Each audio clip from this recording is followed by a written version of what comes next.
Let's take a look on how to create a molecular structure of a polyatomic ion.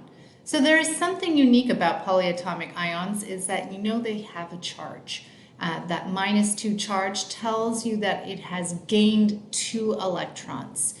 So how is that, even though we know that this is a molecule because carbon and oxygen are nonmetals, however, it has a charge, so it's an ion, how would you actually form that into a molecular structure? Well, this is where technique number 2, where you actually count the valence electrons, works best. So I'm going to start by doing an inventory of what electrons I have. So I'm going to start with carbon. I have 1 carbon, which I know has 4 valence electrons. So we've got 4 valence electrons available. I use that E with a negative sign to symbolize electrons. For oxygen, I have 3 oxygens, and just a reminder, each of those oxygen has 6 valence electrons, and so that total, oxygen, so it doesn't look like 30 here, is 18 electrons. Okay, so right now we're at 22. Now don't forget I have a -2 charge. So a -2 charge means that I have 2 electrons. So if I add all of those up, I have 18 plus 4 plus 2 equals a total of 24 electrons that I'm going to be using. All right, so as technique 2 suggests is we always start with the central atom. The central atom is the least electronegative, and I'm going to put carbon being the central atom and being the least electronegative in the center. The next piece is I'm going to now create bonds for each of my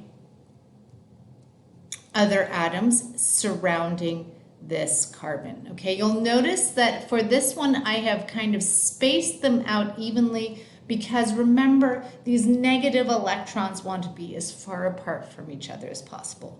So let me do a count of how many electrons I've already used. Remember, each of these bonds means 2 electrons, so I've used 2 electrons over here, another 2 over here, and another 2 over here. That's a total of 6 electrons that I've used so far. So let me go ahead and subtract 6 from there. That leaves me with 18 electrons.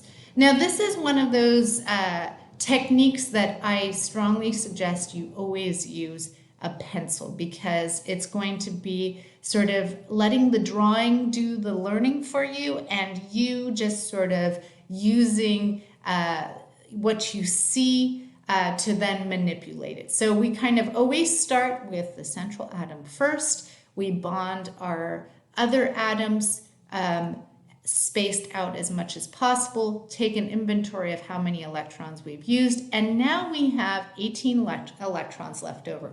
This is where we start then distributing them on the outer electrons, on those more electronegative ones. So here I'm putting 9. That works out great for my oxygen. It now has 8 valence electrons.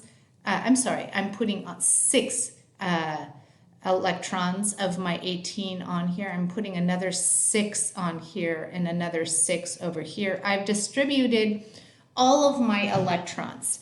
I step back at this point and ask myself, has everything reached that noble gas configuration?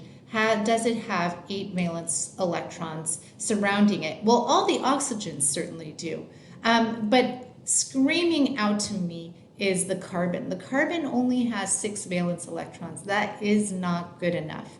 And so for that reason, as soon as things get a little murky, I start thinking double bonds. And so I'm going to now take my eraser, and this is why you always want to use a pencil, and I'm going to create a double bond in any of these. Makes no difference. I'll choose this one. I could have chosen the top one or the right one. And let's see if that fulfills the octet rule. Well, it looks like I've got 8 valence electrons for this oxygen. I have 8 valence electrons for this carbon, 8 valence electrons for this oxygen and 8 for this one. It's beautiful. It works out to be perfect.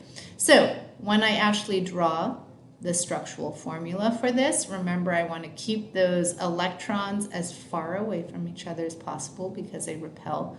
I would have a chemical structure that looks like, oops, make sure that I put all of the electrons in there, that looks like this.